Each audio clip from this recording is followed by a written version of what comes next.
So with ECG interpretation, it's very, very key when it comes to assessing the patient's electrical activity, enabling the diagnosis of arrhythmias, conduction disturbances, ischemia, and other structural abnormalities.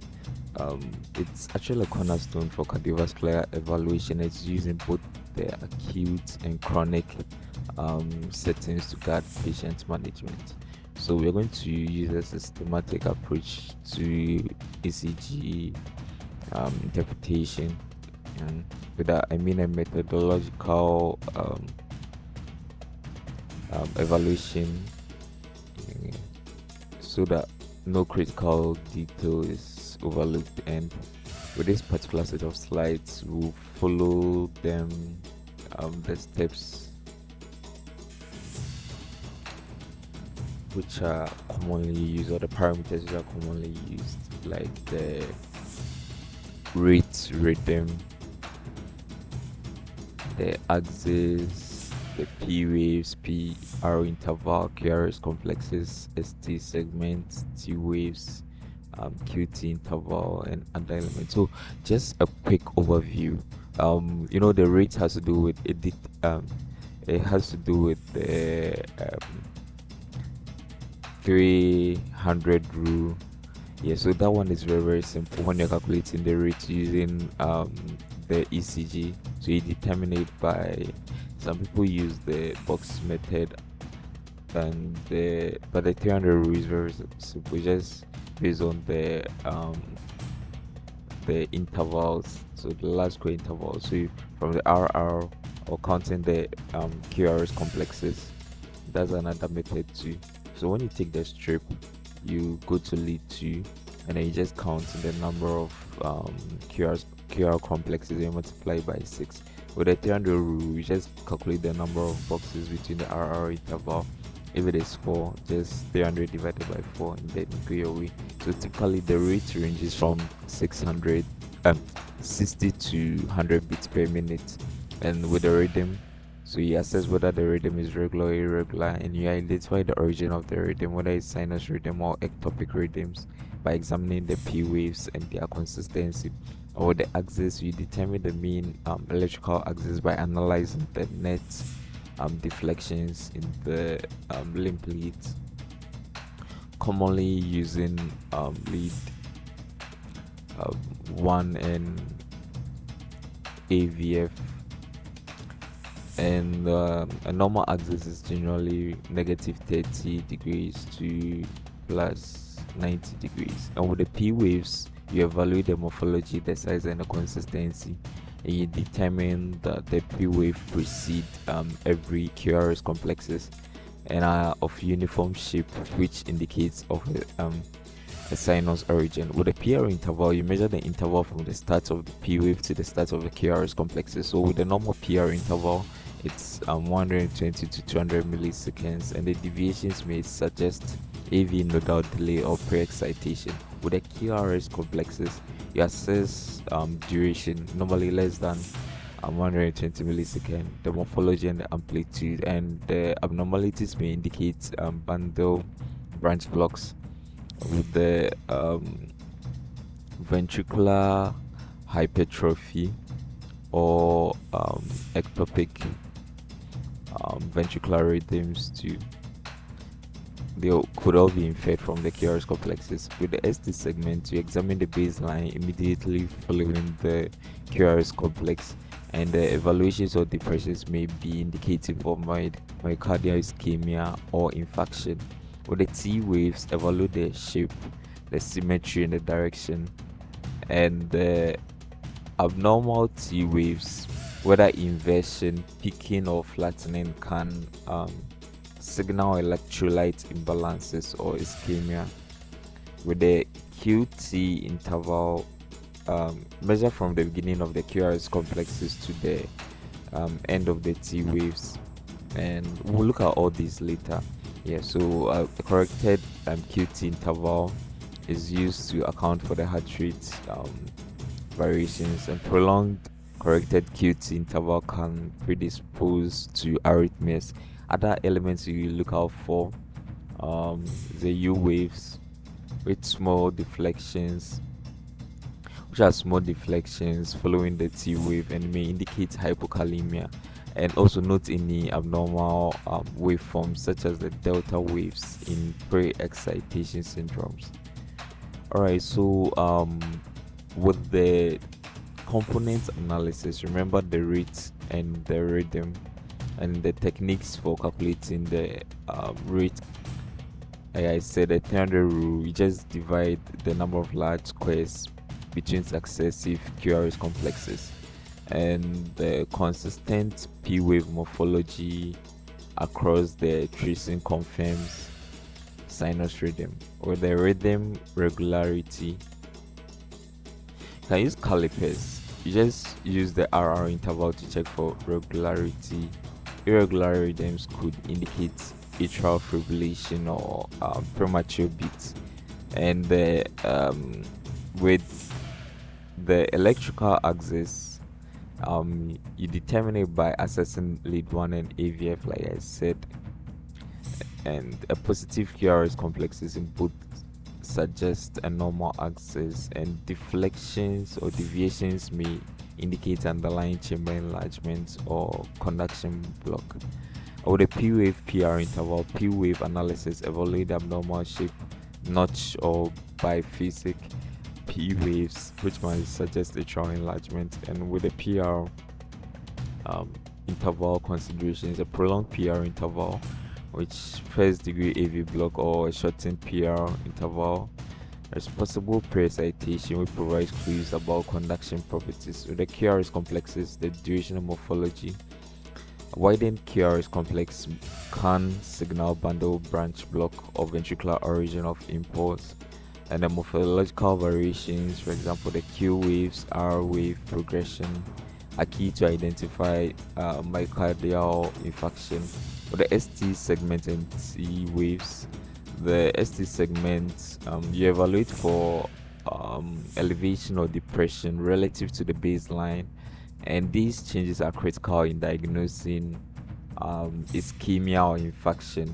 With the T wave changes, realize that T wave inversion, flattening, or hyperacute T waves can indicate various pathologies, including ischemia, electrolyte imbalance or abnormalities, or central nervous system events. Or the QT intervals, the measurement and correction. The QT intervals must be corrected for heart rate. That's the Bazet formula, which is commonly used. Both the propagation and shortening can predispose patients to life-threatening arrhythmias. And in a clinical context, and it's the correlation between the patient's presentation and the ECG should be assessed. So always consider the patient's history, the symptoms, the risk factors when interpreting the ECG. And a serial ECGs may be required for dynamic changes in conditions such as myocardial infarction or electrolyte imbalances. And commonly, the common implications or the common ECG findings could be ST elevation, which suggests acute myocardial infarction, or Q waves, which may indicate previous infarction, bundle branch blocks, which provides insights into conduction system abnormalities, atrial fibrillation, which is characterized by irregular rhythms and absent T waves, and also ventricular arrhythmias, which can be life-threatening and require immediate intervention. So basically, when we talk about ECG, there should be a systematic approach in its interpretation, step-by-step evaluation from the rhythm, the rates, and access to wave and interval analysis to ensure comprehensive interpretation. Or the clinical integration, ECG interpretation must be correlated with the clinical picture just to guide the diagnosis and management effectively. and ongoing practice, regular exposure to varied ECG tracings along continued education enhances proficiency in recognizing both common and subtle abnormalities. All right, so if you see the various leads, the chest leads or the precordial leads and the lymph leads. You could see over here the bipolar and the unipolar leads. So lead 1, lead 2, lead 3, and then the augmented leads to AVL, the left side, AVR, and then AVF.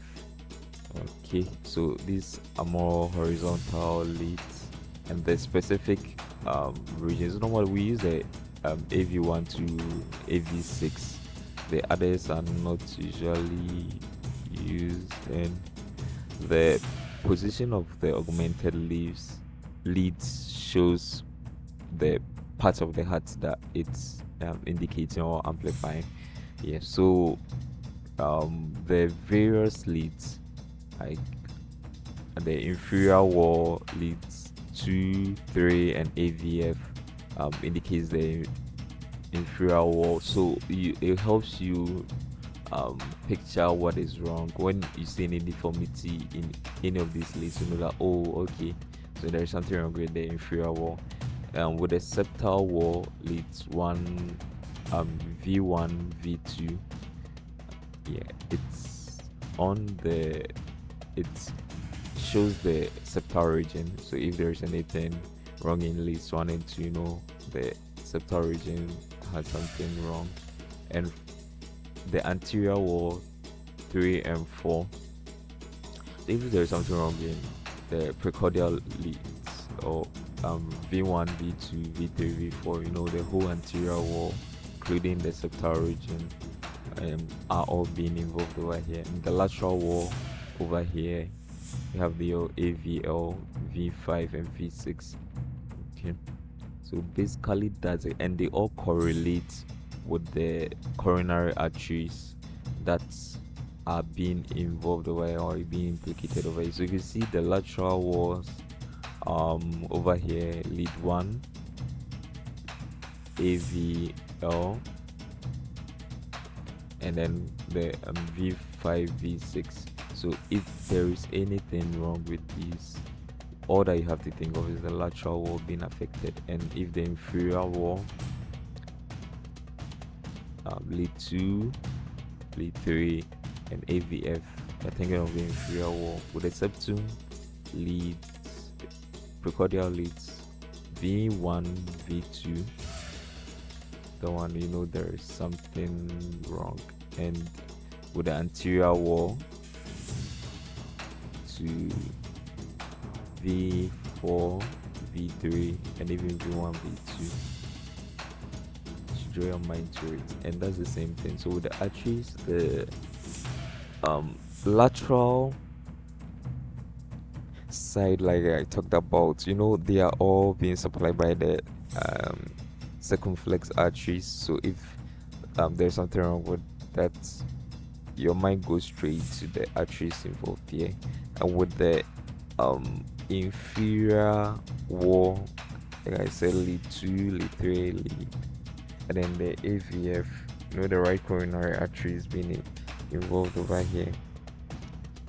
And with the septal region, V1, V2, if there's any deformity or any changes which deviates from the normal, you know, the left anterior descending artery is involved over here. And lead 3 and 4, the right coronary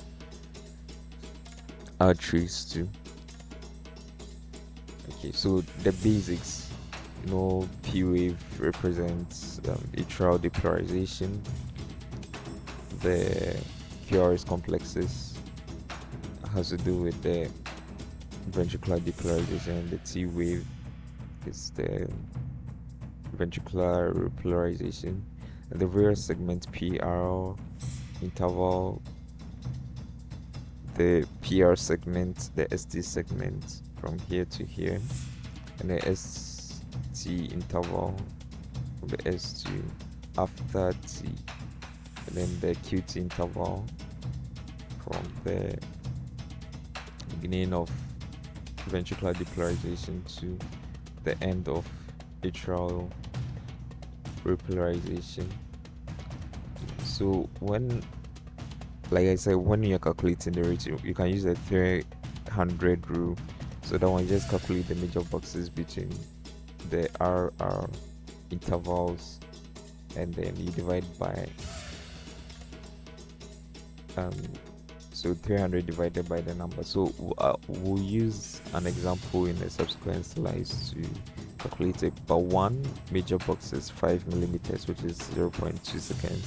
The smaller box 1 millimeter, which is 0.04 seconds. So with the international accepted rate is 25 millimeters per second, and that's how we use to calculate the 300 formula. All right, so let's use this example.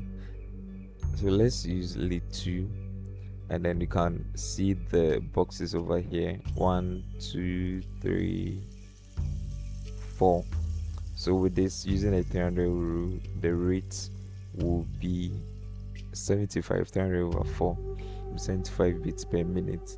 Yeah, so that's the basic thing, and you could see that it's regular. The RR interval, QRS complexes, if you're using a caliper, you see they are regular, and the P wave QRS complexes, there are no deformities over here, so you can see this as sinus rhythm. Okay, so the various leads, lead 1, lead 2, lead 3, V1, V2, V3, V4, V5, V6, and AVR, AVL, AVF, AVF, AVR, AVL. And so we use the lead 2 mainly. You have at the end to calculate the rate rhythm, and can easily spot other abnormalities using it. Alright, so with the abnormal ECGs, always remember that we look at supraventricular rhythms. Remember the ventricular rhythms, QRS complexes, it marks the atrial repolarization. So any other rhythm or any other thing above the ventricles or the ventricular depolarization that has to do with atrial origin, you can infer that is supraventricular. And then there are also ventricular rhythms too that could go wrong, atrioventricular conduction and other unusual complexes. So with this, you could see that with the supraventricular rhythm, the normal sinus rhythm, the impulses originate from the sinoatrial node at normal rates, and you can see from the chart over the ECG that the P, there's no issue with the P wave throughout the QRS complexes, the T wave, yeah, all the complexes are evenly spaced, and here we can easily calculate the rate. So let's take this to this. There are about 1, 2, 3, 4, 1, 2, 3, almost 4 boxes, the same 75 beats per minute, and they are all regular. Okay, with the sinus bradycardia, it's without even this diagram, we could know that it's still sinus, or it originates from the sinoatrial node. And you know, athletes do have lower heart rates, and there are so many variations when it comes to calculating the heart rate. But with sinus bradycardia, there's nothing wrong with the P wave, the QRS complexes, the QR interval. Let's calculate this. We have 1, 2, 3, 4, 5, 6. That is so we have 50 beats per minute if you're using a 300 rule, and they are all regular, all the waves, there are no abnormalities. You can also say this is sinus bradycardia. With the tachycardia, just about 2 boxes, almost 150 or less than 150 beats per minute, but they're all regular. The P wave QRS complexes, there are no deformities, so you can see this is also of sinus origin. But with this particular graph, all the complexes are normal but rhythmically irregular with the longest PP interval. So let's take P interval. It exceeds the 0.16 seconds or even more. But realize that the intervals are not the same. You could see from here to here, even using the RR intervals. So the impulses originate at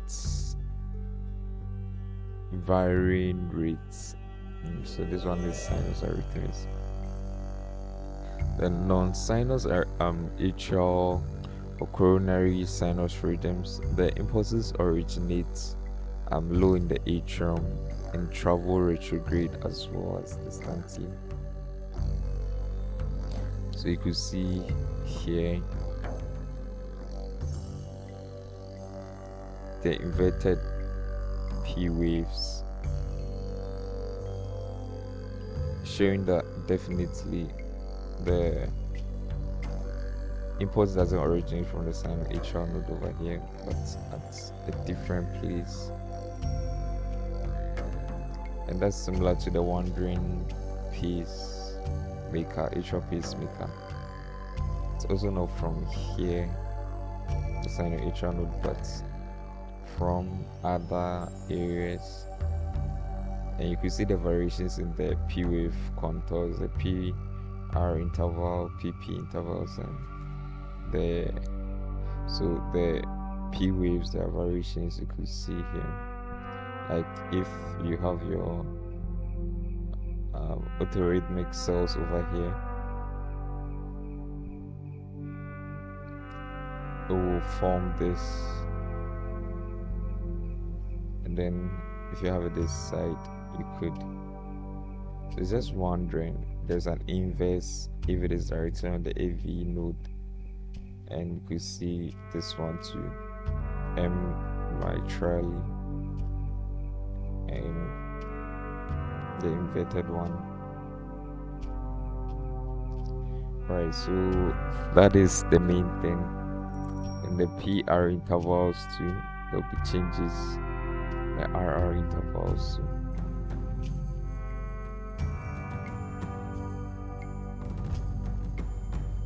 With the supraventricular rhythms, they are multifocal. You can see multifocal atrial tachycardia in this particular ECG, but look at this diagram. The autorhythmic cells, or the origin of the depolarization, is from several regions, and the impulses originate irregularly, rapidly at different points in the atrium.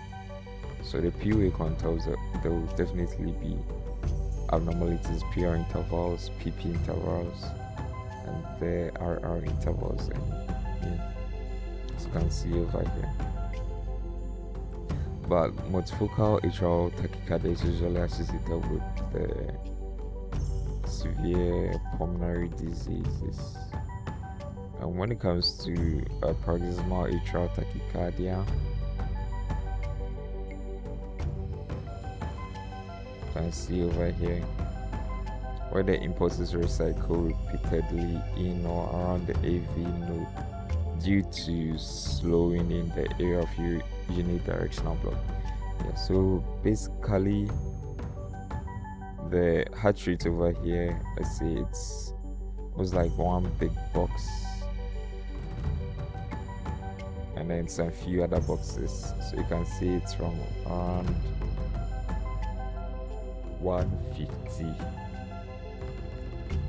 to 200. And see the atrial rate, let's use the one over here, 160 to 220 beats per minute. The P waves, there are inverted P waves over here. though the QRS complexes are regular, some of them are even irregular. And so one thing is, if you look at this, let's zoom in into this. The alpha pathway is within the AV node, the beta pathway is within the AV node also, and the shaded region over here, that's where there is abnormal conduction, which stops normal antigrade wave flow. That is unidirectional block and slows return of the impulse. You can see here repolarization is completed, which allows the cycling of impulse. With atrial flutter, you see over here from the sinoatrial node, or the point of depolarization, it doesn't go through the AV node. So the impulses travel in the circular course in the atria, setting up regular rapid flutter waves without isoelectric baseline, so around 220 to 300 beats per minute.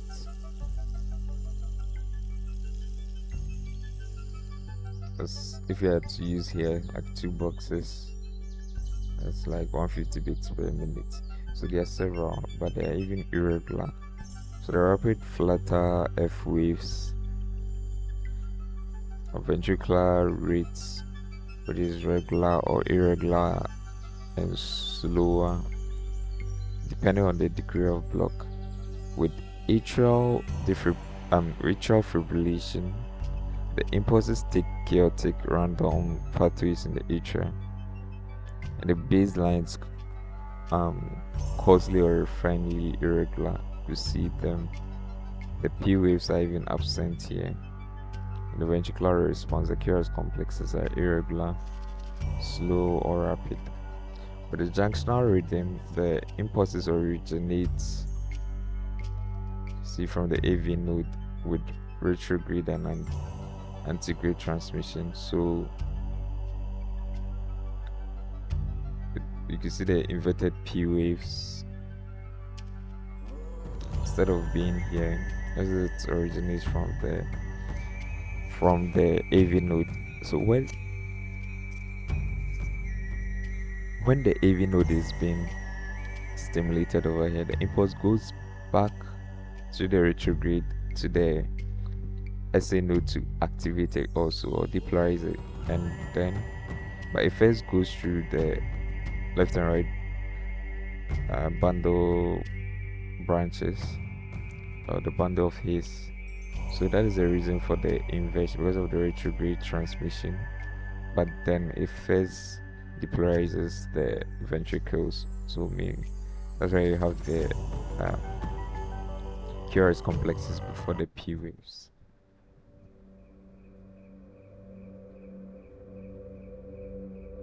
With this particular slide, on the ventricular rhythms, move the QRS complexes less than 0.1 seconds. Let's say it's supraventricular rhythm with normal intraventricular conduction. So from the side, atrial node, AV node, left and right bundle of his is just transmitted rapidly along the conduction system. So that's normal. And remember, QRS complexes less than 0.1.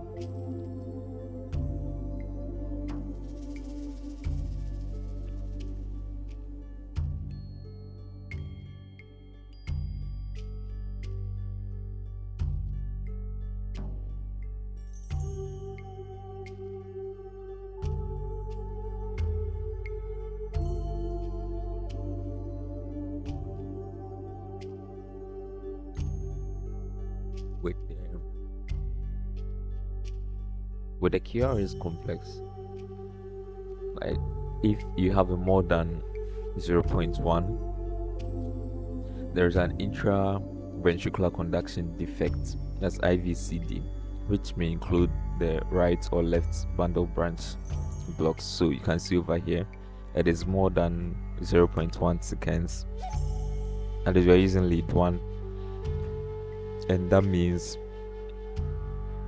it's from,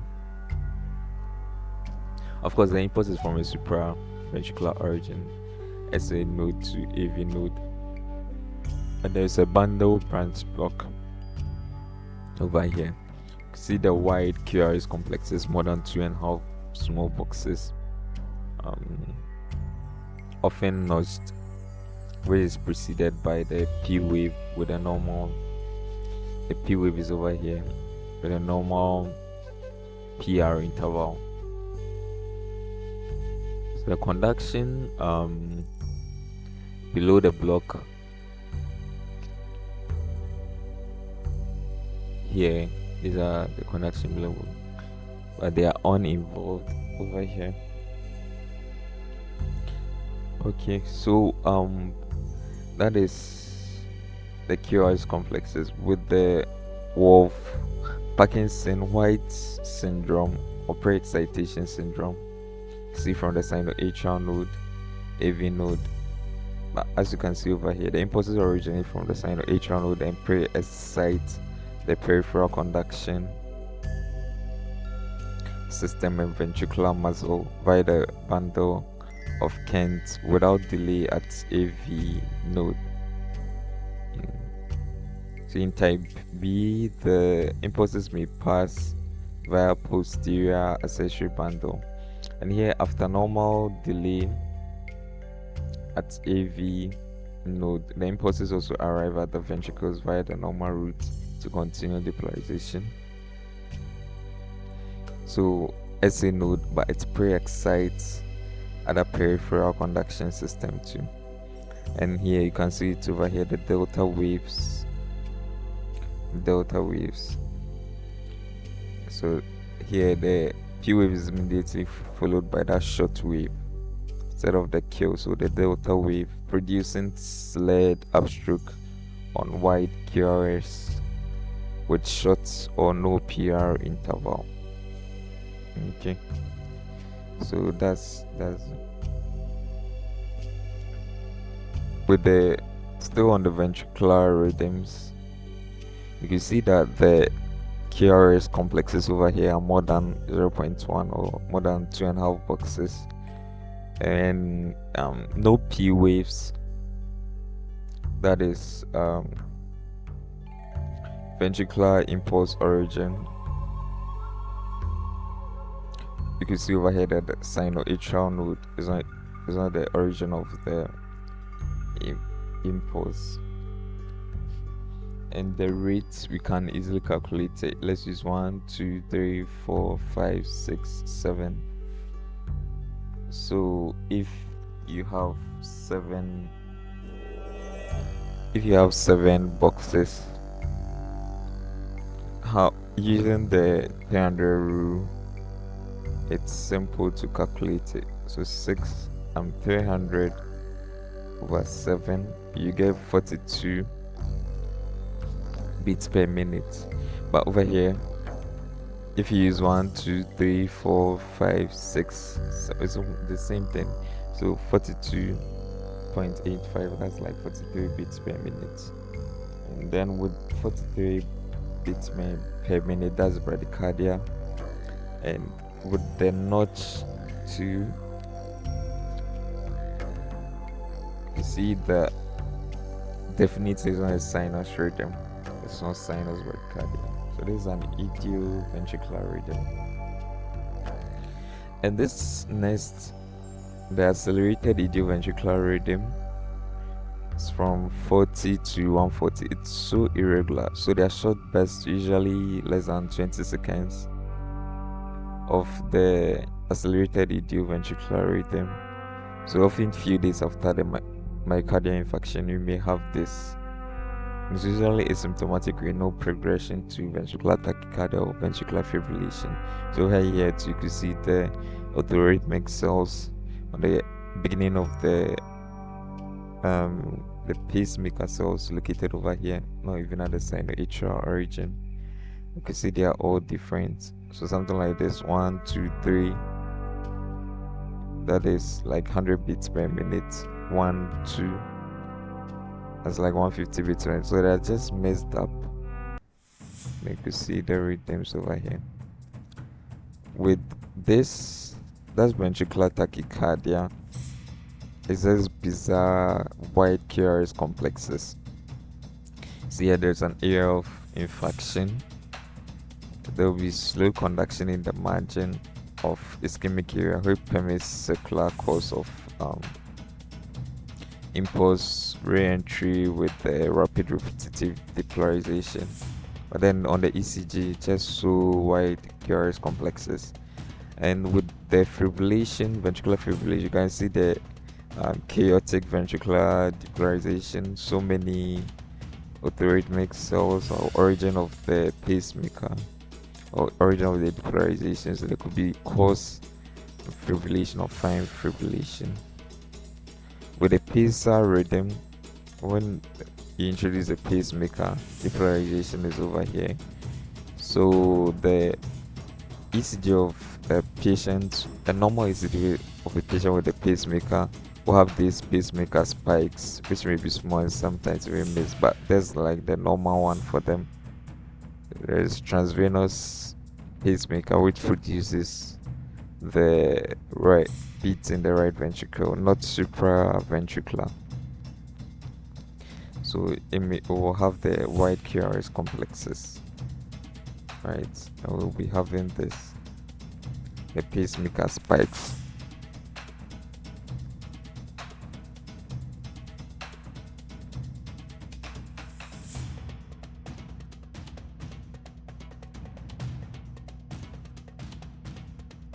Okay, so the atrioventricular conduction variations.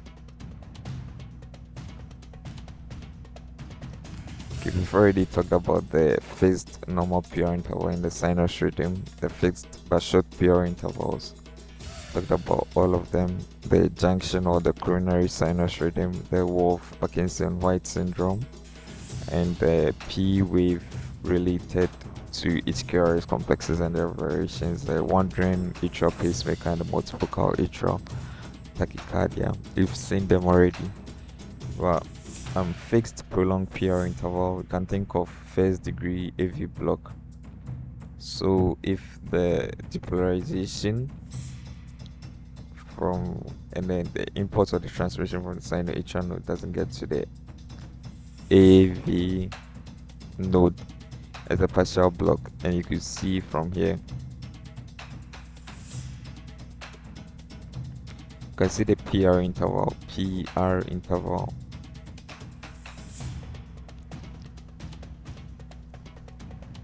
it's in a partial block. The P wave, of course, the atrial depolarization precedes the QRS complexes, but the PR, as you can see over here, they are all uniform, but more than 0.2 seconds, 0.6 seconds, about 5 small boxes.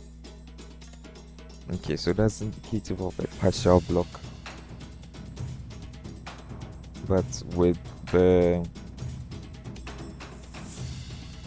this, the progressive lengthening of the PR intervals with intermittent dropped beats, that is second degree AV block, or more beats, one working back block. So you can see over here, there's a good rapid conduction across the crest of the AV node, normal PR intervals. You can see over here, there's a 10 block over here.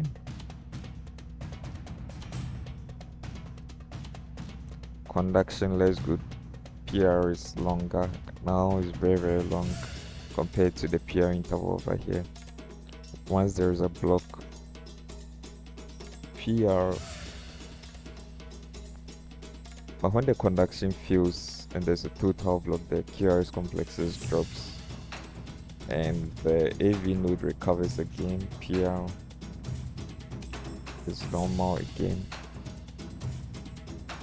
And now with this, if depending on the level of the block, you see over here the AV block at the level of the bundle of his bundle branches blocked, and the trifascicular block over here.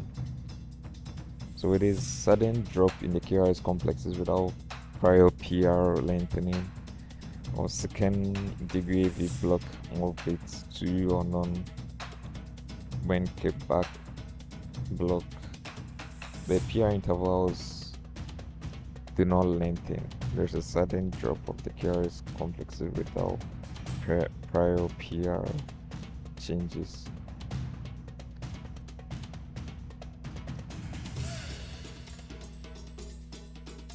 We'll be done with these graphs very soon.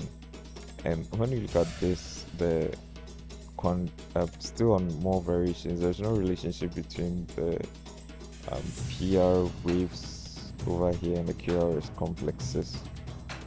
And the QRS complex rate is slower than the P rates. That is third degree or complete heart block. So there's a block from here, the sinoatrial node impulses does not even get to the AV node. So the depolarization stems from the AV node. Though the impulses originates both from the sinoatrial node. That's why there's P wave, and the low sides of block at the AV node as junctional rhythm conducting to ventricles.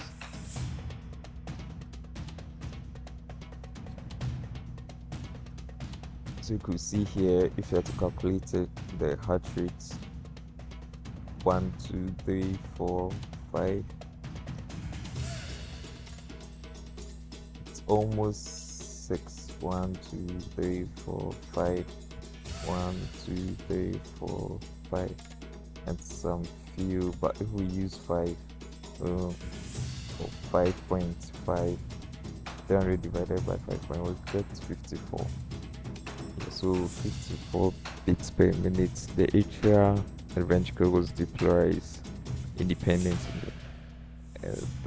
The regular 40 to 50 beats per minute, but normal in space in the shape. And let's look at this block where the impulses originate from the sinoatrial node, and also below the site of block, you see from here and also here. So you could have both the P waves and the idioventricular rhythms too. See the P waves over here, the atria and the ventricles depolarize independently. Thus the depolarization stems from here and here too. The KRS complexes also less frequent and regular at 20 to 40 beats per minute with wide abnormal shapes.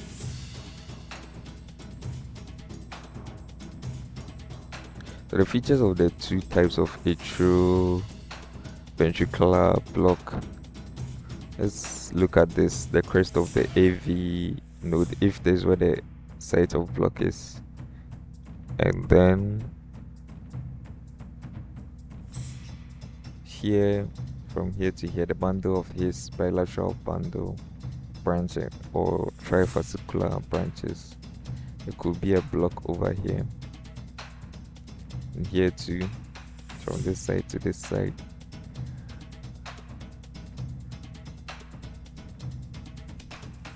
There's ventricular escape rhythm, wide KRS, inadequate rate from 20 to 40 beats per minute, and danger of systole of a systole of ventricular tachycardia. The type of escape rhythm here in these regions: junctional escape rhythm, narrow KRS complexes, and also adequate rates could be seen. The left anterior descending coronary artery disease large atrial septal infarction or chronic degeneration of conduction system. Then, if these things are high up, then right coronary artery disease, diaphragmatic infarction, edema around the AV node, and the reading before complete block if it's preceded by more updates 1 or when came back, then you're thinking of second degree AV block. The same for low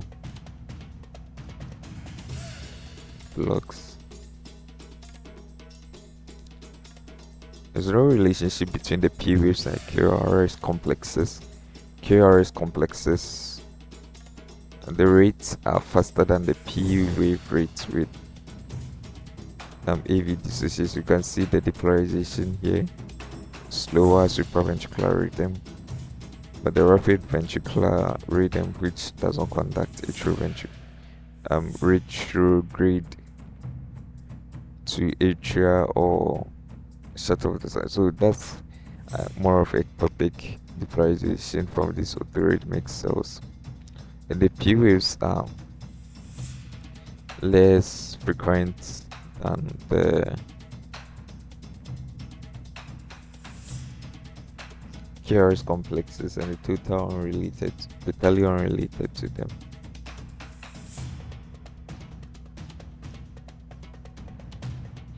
Okay, so with the last, premature contractions occur early before the next sinus beat is expected. So here you can see them.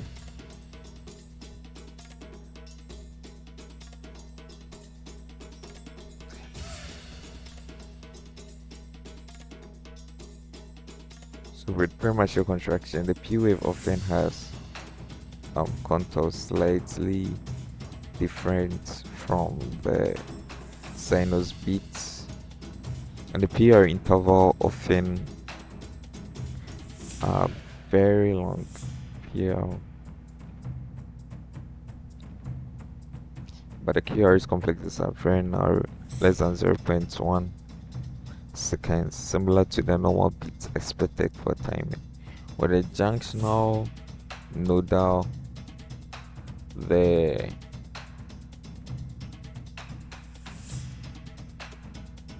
premature contraction, you can see the QRS complex is less than 0.1 seconds, and the P wave is often inverted. Like here, it may precede, that is preceding the QRS complexes, or be incorporated with it, so into the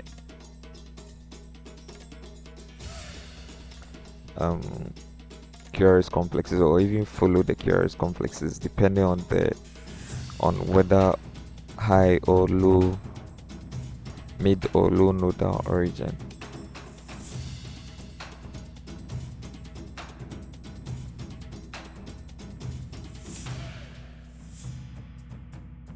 So with ventricular, you can see here, that's where the depolarization or the pacemaker is cells are, and then consider premature contractions over here. The KR are wider than normal and distorted in shape, and regularly no P interval or no P waves. The escape beats occur late. Ventricular or variable tables of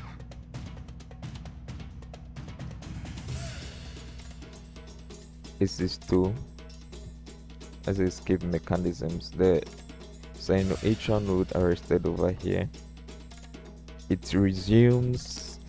There's a sinus pause. The AV node takes over, usually after 1.2 to 1.6 seconds, with a junctional escape beat. The AV node takes over the retrograde conduction.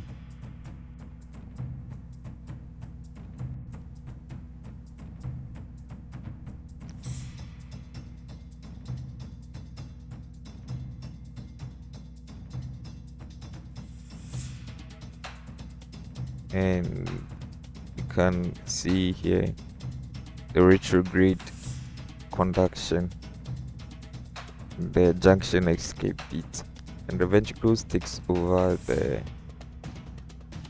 usually after 1.8 to 2.2 seconds as a ventricular beat, escape beat.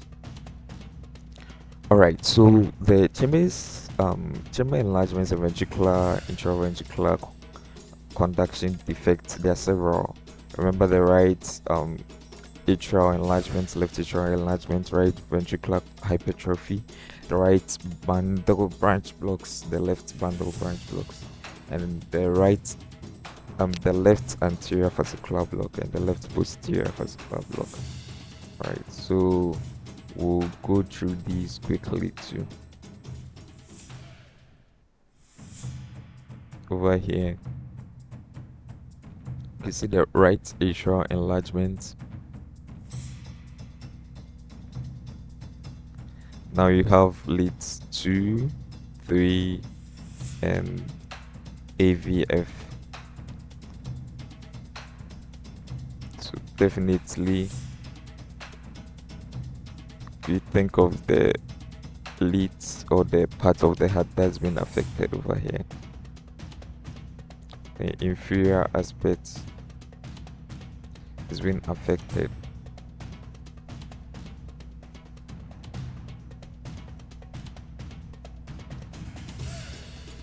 So the top P waves in leads 2, 3, and AVF more than 2.5 millimeters, that's P pulmonale. And over here that's for right atrial enlargement, and left atrial enlargement you have your leads 1 and then V1. The P wave you can see over here in lead 1 is more than 0.11 seconds. And terminal negativity of P wave in leads 1 is also more than 1 millimeter square. So that's the M mitrale. Okay, so basically that's it. So you could easily distinguish from right atrial enlargement and left atrial enlargement using the P waves in leads 2, 3, and AVF, and also the P waves in leads 1 and V1. If there is P pulmonale, right atrial enlargement, M mitrale, or P mitrale, you know you are dealing with the left atrial enlargement. Okay, and sometimes there could be a combination of the two. So in this diagram you can see that tricuspid valve has having issues or it's been disease. Pulmonary, some congenital conditions could lead to that.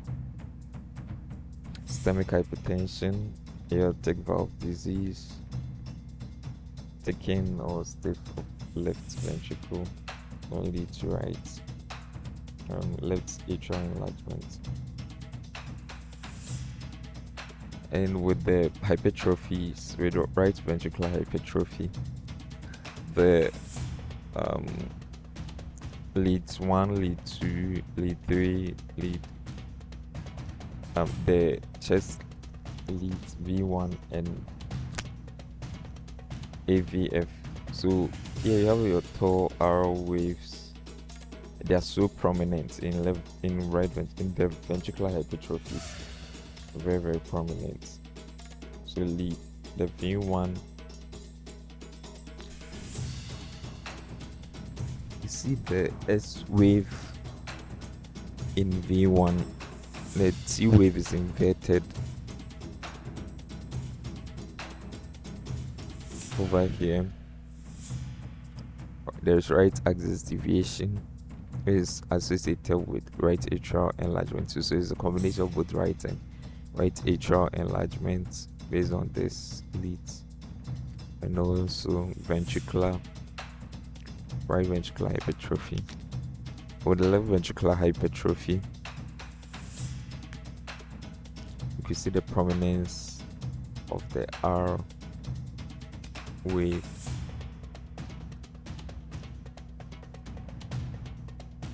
And normally with the left atrial enlargement, there are ST abnormalities. So lead 1, lead 3, AVL, V1, V5, and V6.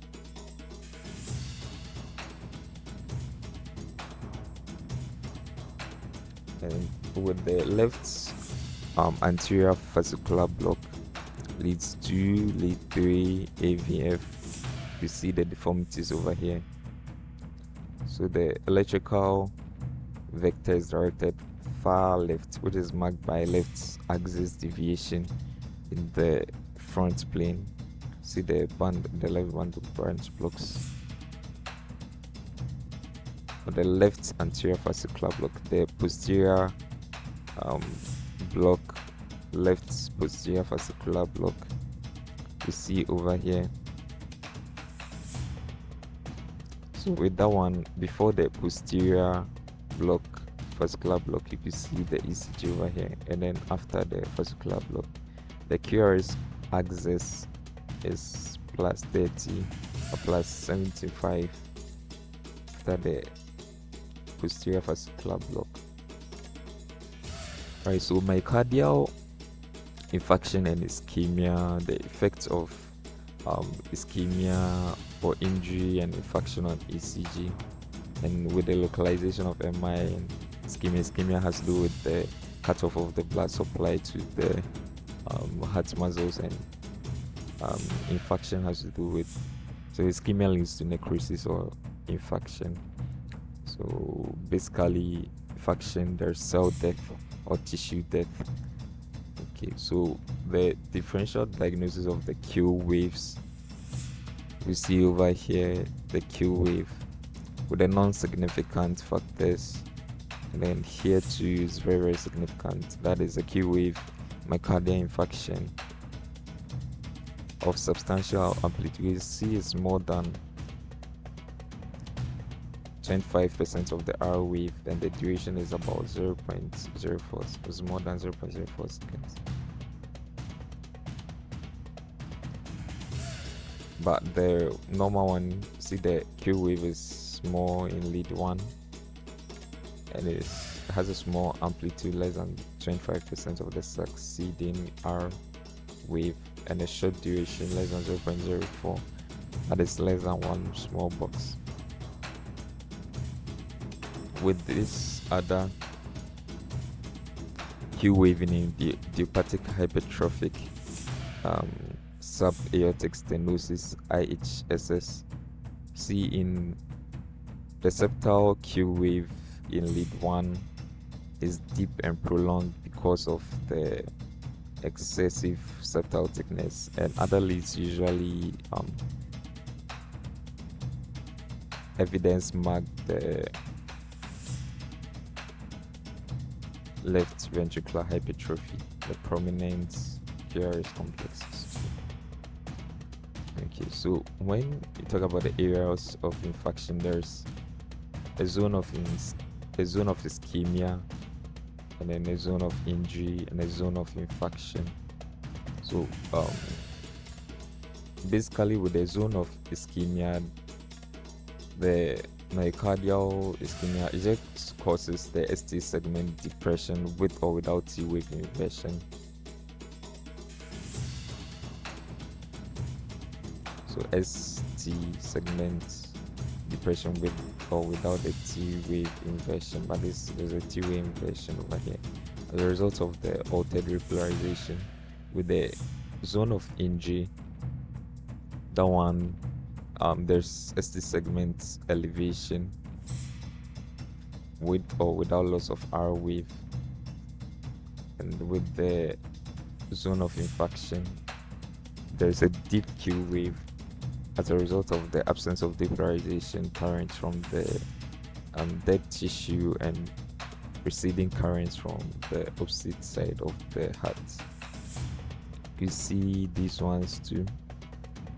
Before the coronary occlusion, the onset of the first 3 hours and the first day. You can see the normal ECG here, ST segment elevation, and then finally the R wave amplitude diminishes, and the ST segment elevation is more marked. So the subendothelial injury and myocardial ischemia, no cell death at this point, but at this point there's ischemia injury to is also extends to the epicardial surface, and there's subendocardial muscle dying in the area of most severe injury. That's over here. The subendothelial infarction before infarction, you can see over here, and with few hours after the subendocardial muscle ischemia and the injured, you can see here, but there's no death from the crucial infarction, as you can see here. They could be elevated, the ST segment could be elevated, or they could be depressed. So you could see the manifestations for MI. Here there's transmural infarction, which is almost complete over here. The injury may be present at the borders too. So here there will be significant Q wave, ST elevation to T wave inversion, and if it is only here, transmural infection is also complete. There's no R wave. You see the ST, which may be at the baseline Q. So some R wave may return. The ST aneurysm develops over here. So basically the same after a few days and after several months. You see the ST segment and the T wave over here too. Alright. So here, if there is a localization of myocardial infarction, look at the anterior infarct over here. There's occlusion of the proximal left anterior descending coronary artery, and like I said, there'll definitely be defects in leads 1 and also V2, V3, V4. So the anterior wall and anterior wall has effect, and we can see the prominence of the QRS complexes over here. Okay. And that's the same with these several anterolateral infarcts with occlusions in the left circumflex coronary artery, the marginal branch of the left circumflex artery, or diagonal branch of the left anterior descending artery. You see leads 1, AVL, V5, and V6 are all involved over here. With the localization of myocardial infarcts over here, what do you think? Yeah, so here lead 2, lead 3, AVF. So it's showing that there's a problem with the inferior wall. Okay, but here there are defects even in V6, and with this part, the posterior infarct, you see there's an defect in the V1. With the other one, the occlusion at the right coronary artery, see the significant Q waves and the P wave and T wave inversions in leads. Yeah, the T wave inversions in all these leads I talked about. Okay, and then this one too.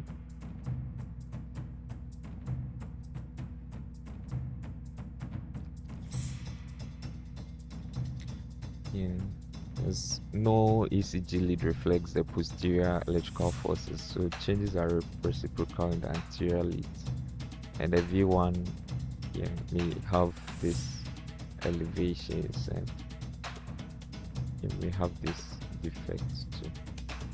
Alright, so some few slides that you can look at. It's very simple to detect the abnormalities here. Okay, so the rate is also very simple. Calculate the number of boxes, divide by 300. Well, that's the 300 rule. So yeah, if you have just two boxes, that's like 150 beats per minute. Is this sinus tachycardia? Check whether the P waves or the KRF complexes. If it is not, then what is it? So it's simple. Use all the principles I taught you to remember these. There's another ECG you can also examine. There's another. What do you see over here? And what do you think based on what I talked about? Okay. There's also another test ECG we can analyze. Another one over here. This is very simple. There's another.